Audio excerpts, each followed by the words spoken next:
Əksəriyyətimizin dilində tez-tez səslənən bir ifadə var. Sabah eləyərəm. Amma o sabah bəzən heç gəlmir. Ev işləri görməkdən tutmuş həyati qərarlara kimi hər şeyi ertələyirik. İdmana başlamaq, gələn ay gedərəm.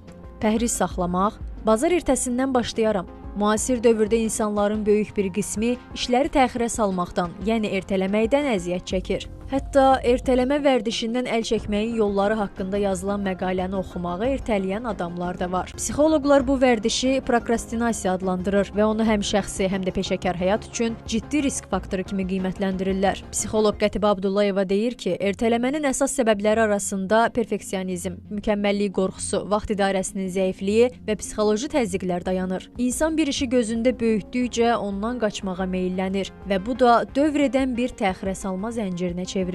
İnsan fikirləşir ki, daha sonra eləyərəm, daha mükəmməl eləyərəm. Və yaxud motivasiyası çox aşağı olur. Düşünür ki, indi halım yoxdur, indi əhvalım yaxşı deyil. Biraz daha sonra edərəm, daha yaxşı eləyərəm. Qorxu hissi çox önəmlidir burada. Qorxur ki, daha uğurlu olmaya bilər bu etdiyi işdə, zamanla ertələyir. Amma fikir versək, daha önəmli işi ertələmiş oluruq biz bu an.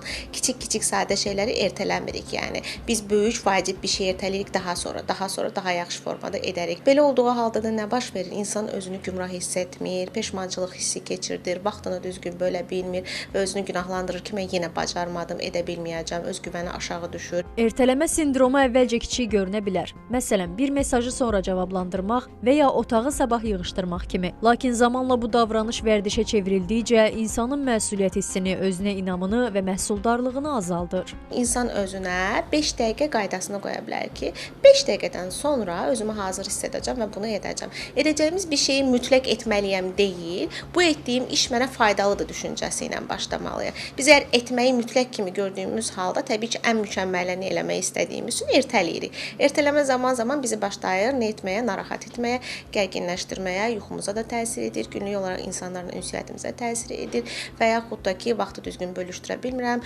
qıraqdan davamlı, düzənsiz, belə deyək, səliqəsiz, vaxtında işlərimi yerinə yetirməyən bir məsuliyyətsiz insan kimi görünə bilərəm. Psixoloq həmçinin qeyd edib ki, görüləsi işləri kiçik hissələrə bölmək, zamanı düzgün idarə etməyi öyrənmək və ideal olmalıdır fikrindən uzaqlaşmaq ertələmə sindromundan qurtulmağın yollarındandır. Sadəcə başlamaq lazımdır. Hündür pilləkənləri gözümüzdə böyütmək yox, ancaq ilk pilləyə fokuslanmaq və addım atmaq daha məqsədə uyğundur.